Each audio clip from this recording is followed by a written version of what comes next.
Jadi situlah maknanya kita buat kenduri arwah tu nak minta panggil orang datang, ambil masa, tolong doakan. Kita pun jamu sikit Ia juga dinamakan sebagai majlis tahlil. Hal ini demikian kerana zikir utama dalam majlis tersebut ialah tahlil sebelum doa. Dalam hadis sahih tidak ditemui riwayat yang sahih dan jelas bahawa amalan kenduri arwah ini diamalkan oleh Nabi sallallahu alaihi wasallam. Namun begitu, adakah wajar kita menghukum amalan kenduri arwah ini sebagai bid'ah, sesat, khurafat dan menyeleweng tanpa meneliti asas kepada amalan ini? Kita nak lihat apakah asas kepada amalan. Antara asasnya ialah tiada tegahan khusus di dalam Islam. Diakui bahawa amalan kenduri arwah atau majlis tahlil tidak diamalkan oleh Nabi sallallahu alaihi wasallam. Namun begitu, tiada satu dalil khusus yang menegah amalan tersebut. Jadi sebahagian ulama melihat kepada amalan Nabi. Nabi buat ke tak buat? Betul. Sebahagian ulama melihat Nabi larang atau tidak. Kalau Nabi larang, jangan buat. Kalau Nabi tak larang, dia terbuka lagi, boleh dibincangkan lagi. Maka sebahagian ulama dari sudut usulnya melihat tidak ada larangan di dalam hadis Nabi sallallahu alaihi wasallam.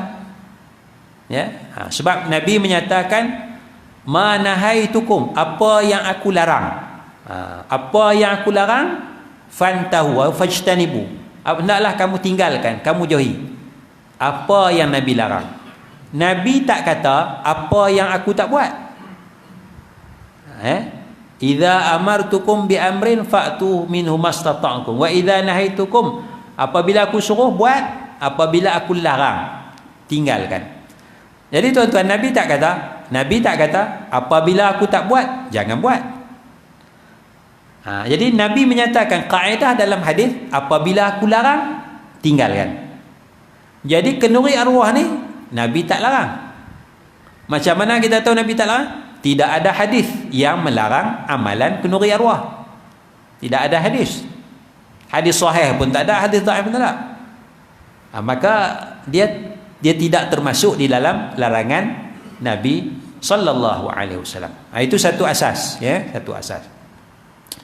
Asas yang kedua, majlis zikir dan bersedekah. Semasa kenduri arwah dibacakan zikir dan Al-Quran serta dipanjatkan doa kepada Allah agar mengampuni dan merahmati si mati.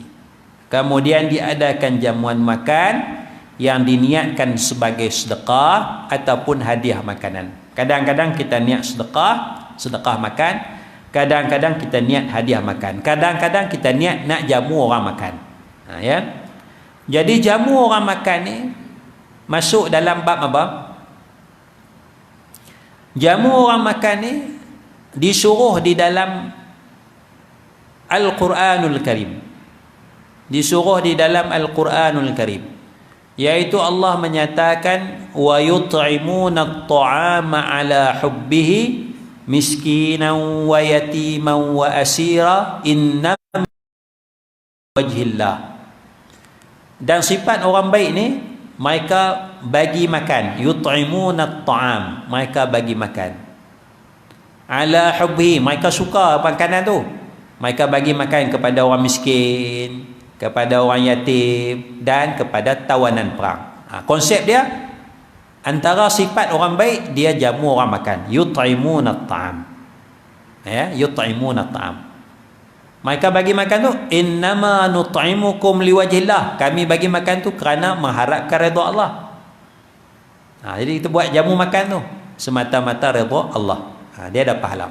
Tak kisahlah kita nak guna nama sedekah makanan ke, hadiah makanan ke, jamu makan ke, semua tu masuk dalam nas Al-Quran Al-Karim. Dan begitu juga dalam hadis Nabi sallallahu alaihi wasallam, at'imut ta'am, jamulah makan. Nabi suruh jamu makan. Kita nak sponsor makan, semua tu masuk dalam hadis at'imut ta'am. Jadi apa-apa kenduri sekalipun dia masuk dalam hadis at'imut ta'am, jamulah makan. Kita buat kenduri hari lahir, hari jadi. Nabi buat tak? Tak. Boleh tak kita nak panggil orang sebenar hari lahir kita, ulang tahun tarikh lahir anak kita kan? Kita jamu orang makan, boleh tak? Boleh. Pasal kita nak jamu makan. Tapi sebelum kita jamu makan tu apa kita minta? Doalah budak ni sihat, membesar dengan elok dan sebagainya. Minta berkat doa daripada orang yang hadir tu. Kita jamulah makan, lepas doa makanlah. Jadi buat kenduri hari lahir tu it'amut ta'am, jamu orang makan. Jamu orang makan. Apa lagi yang kita buat? Yang Nabi tak buat, tapi konsep dia jamu makannya. Jamu makan. Kalau Kelantan apa? Backwah apa? Big work. Dia big work kan? Backwah. Kelantan. Dia Kelantan kalau dia panggil makan ni buat apa ni? Saja nak jamu makan. Tu kita datang tu tak bagi duit. Jangan bagi duit kan? Pasal dia nak jamu makan. Tak ada apa, saja nak jamu makan. Kan? Saja nak jamu makan. Kalau hak kenduri hak bagi duit tu kenduri kahwin tu. Kalau nak jamu makan tak bagi duit. Jadi saja nak jamu makan. Ada apa tak ada apa, saja nak jamu makan.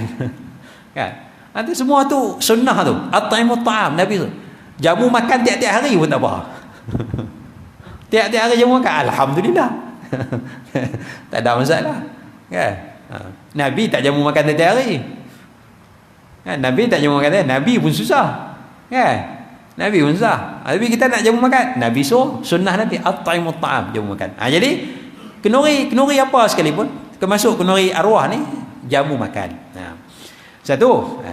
Yang kedua, dalam sebelum jamu makan tu ada bacaan zikir. Kita ajak orang datang duduk baca Quran, baca ayat kursi, selawat, baca ayat Alif Lam Mim, 5 ayat pertama surah Baqarah, baca 3 qul, kan? Lepas tu la ilallah kadang 33 kali, kadang 50 kali, kadang maksimum dia 100 kali. Tengok jamu apa lepas tu, bihun kering 30 kali sudah. Nasi Arab 100 kali. Padahal lah dengan tenaga tu kan. Tu imam dia kena tengok tu. Tengok kan, nasi Arab 100 kali. Orang tak marah. Kan. La ilaha illallah 100 kali. Tahlil panjang pula kan. Keluar bihun kering dekat Allah. Kalau bihun kering tahlil ringkas kan. Maknanya selawat panjang-panjang tak ada dah. Tahlil pun la ilallah 20 kali kan. Kalau nasi Arab, nasi ayam ke apa ke, tahlil panjang sikit. Kita nak jaga masyarakat ke? Dah itu Ustaz. Itu kebijaksanaan kita lah ya. Itu majlis zikir, baca Quran dan sebagainya.